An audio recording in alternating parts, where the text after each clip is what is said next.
شب میں داخل ہوا۔ یہی سفر کا مہینہ جب مسلمانوں کے خیال میں اور مسلمانوں کے نظریات میں آیا تو ساتھ میں مسلمانوں نے یہ لفظ لگایا کہ یہ صرف سفر نہیں ہے بلکہ سفر المظفر ہے، یعنی اللہ کے جیسے دوسرے مہینے اللہ کے بنائے ہوئے ہیں ایسے ہی سفر بھی بنایا ہوا اللہ ہی کا ہے، اور بلکہ اس مہینے کے اندر اللہ نے مسلمانوں کو بڑی بڑی جنگوں میں فتح عطا فرمائی، تو مسلمانوں نے نام رکھا سفر المظفر۔ یہ سفر خالی رہنے والا نہیں بلکہ سفر تو کامیابیوں کا ذریعہ بن گیا ہے، سفر المظفر کا نام دیا گیا اسے۔ تو اب یہ جو خیال تھا مسلمانوں کا کہ سفر کے مہینے کے اندر بلائیں نازل ہوتی ہیں، یہ بات اپنے دل کی تختی پر نقش کر لیجئے کہ بلاؤں کا نزول، مصیبتوں کی آمد، بیماریوں کا لگنا، نقصانات کا ہونا، خالق فرماتا ہے اِن یمسسک اللہ بضر فلا کاشف لہ الا ہوا، اگر تمہیں کوئی مصیبت کوئی پریشانی آ جائے تو وہ پریشانی لانے والا بھی خدا ہے، اس پریشانی کو ہٹانے والا بھی تمہارا رب عز و جل ہے۔ وہ پریشانی آئی بھی تمہارے رب کی طرف سے، وہ جائے گی بھی تمہارے رب کے حکم سے، لہذا اپنے ان بدشگونیوں کو، اپنے ان غلط خیالات کو ختم کر دو، اور جس نے بیماری نازل کی ہے، جس نے مصیبت اتاری ہے، جس نے آزمائش لی ہے، سر اس کی بارگاہ میں جھکا دو، سر جھکانا تمہارا کام ہوگا اور تمہارے سروں سے مصیبتیں ٹال دینا تمہارے رب کا کام ہوگا۔ تو لوٹ کر آؤ اپنے رب کی طرف، کیونکہ وہی بیماری دینے والا اور وہی شفا دینے والا ہے، وہی مصیبت میں آزمانے والا ہے، وہی آزمائش سے دور کرنے والا ہے۔ تو یہ خیال رکھنا کہ سفر بلاؤں کا مہینہ ہے، یہ صرف اور صرف باطل نظریہ ہے۔ اچھا، سفر کے مہینے میں لوگ شادیاں بھی نہیں کرتے، بچی کو رخصت نہیں کرتے، سفر کرنا ہو تو سفر نہیں کرتے، تجارت کرنی ہو تو تجارت نہیں کرتے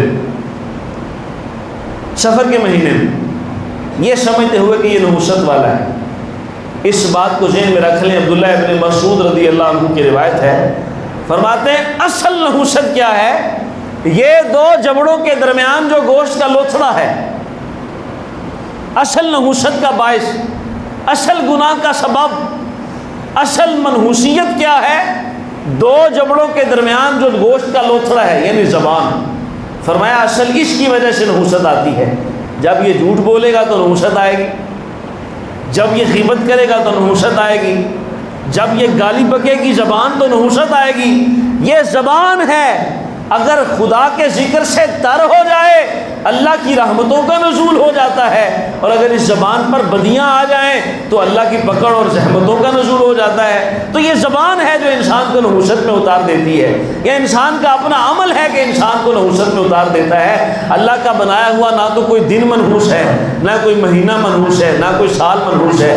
لوگ کہتے ہیں اس مہینے میں شادی نہ کرنا، توڑ نہیں چڑھنی۔ سفر کے مہینے میں کائنات میں ایک نکاح ہوا ہے میرے رسول کا سیدہ خدیجہ کے ساتھ، اس سے بڑا برکت والا نکاح کون سا ہو سکتا ہے؟ اس کے بعد جو سب سے تاریخ اسلام کا اہم نکاح ہے، میں ایک جملہ بولنا چاہتا ہوں، وہ پتہ نہیں آپ کو سمجھ آئے نہ آئے۔ وہ نکاح کن کا ہے؟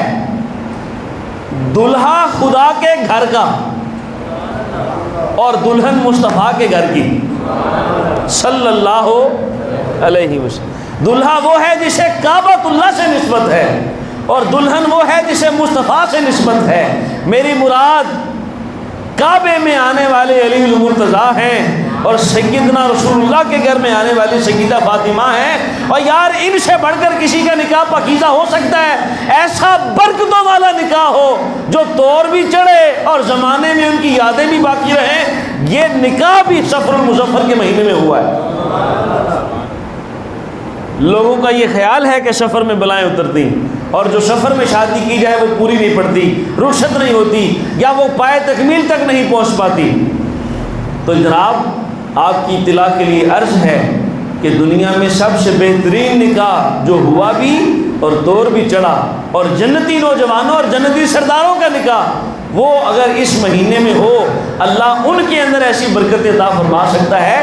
تو مسلمانوں کا خیال یہ اس وقت کے مسلمان ہوں یا اس وقت کے مسلمان ہوں، سب کو اپنے ذہن میں بٹھا لینا چاہیے کہ سفر ہو یا محرم، ربیع الاول ہو یا ربیع الثانی، جمادی الاول ہو یا جمادی ثانی، ذی القعدہ ہو، رجب ہو، شعبان ہو، رمضان ہو، مہینے سارے میرے رب کے بنائے ہوئے ہیں۔ سارے مہینوں میں جب بھی میرے مصطفیٰ کی سنت ادا کی جائے گی، اس سنت کا ثواب بھی ہوگا، اس میں برکتیں بھی ہوں گی۔ ہاں باقی رہی بات شادی کی، کہ جس شادی میں ڈھول ڈمکا بھی ہو، جس شادی میں غیر محرم کی جو ہے وہ میل جول بھی ہو، جس شادی کے اندر گناہ بھی کیے جائیں، جس شادی کے اندر جو ہے وہ جناب والا فائرنگ اور ناجائز قسم کی رسومات کی جائیں، وہ نکاح اگر حج کے مہینے میں بھی ہو تو نحوست والا ہے، وہ نکاح محرم کے مہینے میں بھی ہو تو نحوست والا ہے، وہ نکاح اگر ربیع الاول میں بھی ہو تو نحوست والا ہے۔ جس کام میں نحوست ہے وہ ہم چھوڑتے نہیں، اور جس کام میں برکتیں ہیں اس کے قریب نہیں جاتے۔ الٹا نظام ہو گیا نا، ہمارا رواج الٹا بن گیا۔ تو سفر کے اندر ایسی کوئی حقیقت موجود نہیں۔ تو سفر کے مہینے میں سیدنا علی المرتضیٰ اور سیدہ خاتون جنت کا نکاح ہوا، اور دوسرا نکاح حضرت صفیہ رضی اللہ تعالی عنہا سے میرے آقا نے خود نکاح پڑھا، اور وہ سفر المظفر کے مہینے میں ہوا۔ یعنی اللہ کے رسول نے بھی سفر کے مہینے میں شادی فرمائی، نکاح کیا۔ اور یہ سفر کا مہینہ ہے جس میں اسلام کا سب سے پہلا غزوہ، بدر سے پہلے غزوہ ابوا یہ ہوا، سب سے پہلا غزوہ جس میں اللہ نے مسلمانوں کو فتح عطا کی۔ اور سفر کے مہینے میں 22 ہجری میں آذربائیجان جو آج ملک ہے، اس کو اللہ نے مسلمانوں کو فتح عطا فرمائی۔ تو یہ بھی سفر کے مہینے میں حضرت علی المرتضیٰ کے ہاتھ پر اللہ نے خیبر فتح عطا فرمایا، تو وہ بھی سفر کے مہینے میں۔ تو اللہ نے اتنی نسبتیں اس میں رکھی ہیں، تو مسلمان اگر اس کو نحوست والا سمجھتا ہے تو وہ اپنے علم سے عاری ہے، اسے بتایا نہیں گیا، اسے شریعت سمجھائی نہیں گئی۔ سفر برکتوں والا ہے، رحمتوں والا ہے، مصیبتیں پریشانیاں کا نزول یہ اپنے عمل کی وجہ سے تو ہو سکتا ہے، حقیقت میں اس کی کوئی حقیقت نہیں ہے، اس لیے کہ اللہ کے رسول فرما دیا والا سفارا، سفر کی کوئی حقیقت نہیں۔ اور دوسرا لفظ جو اللہ کے رسول نے فرمایا ولا تیارا، کہ بدگمانی، بدشگونی جائز نہیں ہے اسلام میں۔ اسلام میں شگون برا لینا جائز نہیں ہے، کسی چیز کو بذات خود برا سمجھنا جائز نہیں ہے۔ کوئی اس میں بہت ساری مثالیں ہمارے معاشرے میں موجود ہیں۔ آٹے کا پیڑا گر گیا تو مہمان آنے والے ہیں، چھت پہ کوا بول رہا ہے تو کوئی مہمان آنے والا ہے یا کوئی مصیبت آنے والی ہے، راستے سے بلی کالی گزر گئی ہے تو وہ جناب والا کوئی مہمان آنے والا ہے یا کوئی مصیبت آنے والی ہے یا کوئی پریشانی آنے والی ہے۔ مفتی نعیم الدین مراد آبادی رحمۃ اللہ علیہ، آپ سے کسی نے پوچھا حضرت میرے راستے سے بلی گزر گئی، تو آپ نے فرمایا تم کدھر جا رہے تھے؟ کہا میں اپنے کام جا رہا تھا۔ کہا وہ بلی اپنے کام جا رہی تھی۔ یہ بطور لطیفہ لکھا ہے کتاب کے اندر۔ اس نے کہا حضور میرے سامنے سے بلی گزر گئی کالی، اب میں کیا کروں، کام پہ جاؤں نہ جاؤں؟ کہا کدھر جا رہے تھے؟ کہا میں اپنے کام جا رہا تھا۔ کہا تیرے ایک مسئلے کی کوئی حرج نہیں ہے، تو اپنے کام پہ جا۔ تو اپنے کام پہ جا رہا تھا، وہ اپنے کام پہ جا رہی تھی۔ تو اپنے بال بچوں کی روزی کمانے جا رہا ہے، وہ اپنے بال بچوں کی روزی تلاش کرنے جا رہی ہے۔ اس کے آگے گزر جانے سے تیرے رزق میں کوئی کمی نہیں آ جاتی، تیرے کام میں کوئی خرابی نہیں آ جاتی، تجھے کچھ نہیں ہونے والا۔ تو یہ چھوٹی چھوٹی باتوں سے مسلمان ڈر کر سہم کر بیٹھ جائیں، یہ عقیدہ توحید کے خلاف ہے۔ جس شخص کا اللہ پر یقین اور ایمان پختہ ہے وہ ان چھوٹی چھوٹی چیزوں سے گھبراتا نہیں ہے، وہ ان چھوٹی چھوٹی چیزوں سے پریشان نہیں ہوتا، اور یہ مسلمان کو زیب ہی نہیں دیتا۔ میں نے بارہا یہ عرض کیا ہے کہ یہ مسلمان کو زیب نہیں دیتا کہ مسلمان جناب والا اپنی نئی گاڑی لے کر نظر سے بچانے کے لیے کاری ڈوری لگا دے، نظر سے بچانے کے لیے اس کے ساتھ جوتا باندھ دے، نظر سے بچانے کے لیے اس کے جناب والا کوئی کالا کپڑا دونوں طرف باندھ دے۔ نظر سے بچانا ہے تو قل اعوذ برب الفلق پڑھو، قل اعوذ برب الناس پڑھو، اس پہ پھونک مار دو، اللہ تعالیٰ خود ہی حفاظت فرمانے والا ہے۔ جو کام کرنے والا ہے وہ کیجئے۔ وہ کالا کپڑا باندھ دیا یا جوتی باندھ دی، تو ہمارے مفتی صاحب شیخ الحدیث جامع نمیہ فرمایا کرتے تھے کہ یہ بندہ جس کو یہ ڈر ہے میری گاڑی کو نظر لگ جائے گی، اور اپنی گاڑی پہ اس نے جوتا باندھ دیا ہے، وہ فرمایا کرتے تھے اس کی گاڑی زیادہ قیمتی ہے یا اس کی اپنی جان زیادہ قیمتی ہے؟ اس کی جان قیمتی ہے اس کی گاڑی سے۔ کہا تجھے گاڑی کا ڈر ہے کہ اسے نظر لگ جائے گی، اسے جوتا باندھتا ہے، وہ 2-3 جوتیاں اپنے گال میں سی پا، تیری جان بھی بڑی قیمتی ہے، تیری جان تیری گاڑی سے زیادہ قیمتی ہے۔ تو اس کا مطلب یہ ہوا کہ مسلمان اپنی چیزوں کی حفاظت کے لیے ان رسموں سے سہارا لے گا جو رسمیں ہندوؤں سے یا مشرکین سے ہمارے پاس آئیں۔ اسلام میں تو اس کا کوئی کنسیپٹ نہیں ہے۔ تو بھائی اللہ کے رسول صلی اللہ علیہ وسلم فرماتے ہیں جس شخص نے صبح اس حال میں کی کہ اس نے قل هو اللہ احد، قل اعوذ برب الفلق، قل اعوذ برب الناس پڑھا اور اپنے وجود پر پھونک لیا، 3 مرتبہ پڑھا اور 3 مرتبہ پھونکا، سارے دن کے اندر نہ تو اسے نظر بد کھا سکتی ہے، نہ شیطانی عمل اس کے قریب آ سکتا ہے، نہ وہ جنات کے قابو آ سکتا ہے، نہ شریر انسانوں کے قابو آ سکتا ہے۔ اور جو بندہ رات بستر پر سوتے وقت یہ 3 کلمات قل اللہ احد، قل اعوذ برب الفلق اور قل اعوذ برب الناس، کہ 3 صورتیں رات بستر پر جا کر اپنے وجود پر 3 مرتبہ پھونک لے، 3 مرتبہ پڑھے اور 3 مرتبہ جہاں جہاں ہاتھ پہنچتا ہے وہاں پورے جسم پر مل لے، ساری رات آرام سے سو جائے، نہ اس کے قریب کوئی شیطان آئے گا، نہ کوئی جن آئے گا، نہ اسے نظر کھائے گی۔ اللہ رب العزت نے اپنے کلام میں تو ایسی برکتیں عطا فرمائی ہیں ہمیں، تو ہمیں ان چیزوں کا خیال کرنا چاہیے، ان چیزوں کی طرف آنا چاہیے۔